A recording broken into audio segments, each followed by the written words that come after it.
దొంగ ఆ దొంగకి ఇలా మనం ఇలా చెప్పినటువంటి రేవంత్ ప్రభుత్వమా నీకు సిగ్గు శరం ఉంటే నెరవేర్చమని అడుగుతా ఉన్నాం.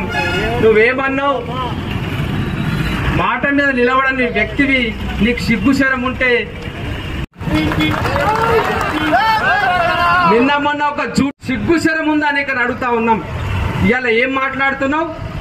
హరీష్ రావు మీద పక్కనే మా సీనాన్న ఉన్నాడు, పోచారం సీనన్న మైకు తీసుకొని మేము ఇచ్చిన పైసల మీద ఎక్సైజ్ ఆఫీస్ శంకుస్థాపన చేసినావు కదా రిబ్బన్.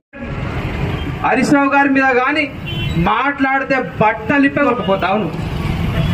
డాక్రా మహిళలా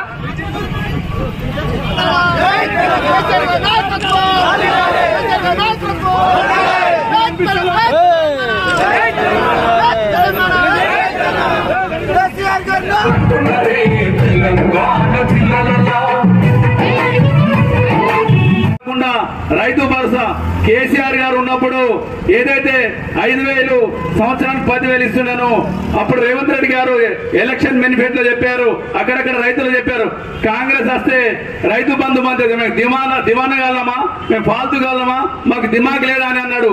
ఆ వ్యక్తి సంవత్సరం అయింది, ఇప్పటిదాకా ఏదైతే 15,000 ఇస్తాని ఇప్పటిదాకా ఇయ్యలే, 13 ఏళ్లు గడుస్తున్నాయి. మేము ఒకటే డిమాండ్ చేస్తున్నాము, మీరు చెప్పిన మాట ప్రకారమే 15,000 ఇయ్యాలని మేము రైతుల పక్షాన బీఆర్ఎస్ పక్షాన డిమాండ్ చేస్తాము. అదే కాదు లక్ష్మి, ఏదైతే కేసీఆర్ గారు ఉన్నప్పుడు మీరు ఎలక్షన్ లో చెప్పారు పిల్లలు పుట్టిన తర్వాత పైసలు వస్తున్నాయని, ఇప్పుడు మేము చెప్తున్నాము కళ్యాణ్ లక్ష్మి తులం బంగారం పెళ్లి కాక ముందు ఇస్తున్నారు, ఎక్కడ ఇచ్చారని ఇక్కడ డిమాండ్ చేస్తున్నాము. ఏదైతే ఆగ్రో చైర్మన్ కాసుల గవర్నీలు కాసుల బాలరాజు గారు ఉన్నారు, మీరు ఒక విషయం ఎప్పుడు డిమాండ్ చేస్తుండే, జిల్లా కావాలని అడుగుతుండే. ఇప్పుడు మీ ప్రభుత్వం ఉంది, మీరు ఉన్నారు అధికారులు, బాన్సువాడ జిల్లా చెప్పేయండి. ఎందుకు చెప్పారు మీరు? అప్పుడు అక్కడ ధర్నా కూర్చున్నారు. అప్పుడు ఏమన్నదంటే అప్పుడు గవర్నీలు అప్పుడు పోచారం శ్రీనివాస్ రెడ్డి గారు ఉన్నారు, వాళ్ళు అడ్డగిస్తున్నారు కదా. ఇప్పుడు మీరే అధికారంలో ఉన్నారు, జిల్లా చెప్పేయండి. మీరు చాతగాకొచ్చిందా ఆ జిల్లా గురించి అడిగారు. అప్పుడు లేనప్పుడేమో ధర్నాలు కూర్చున్నారు. బాన్సువాడ జిల్లా చేయాలని మేము డిమాండ్ చేస్తున్నాము.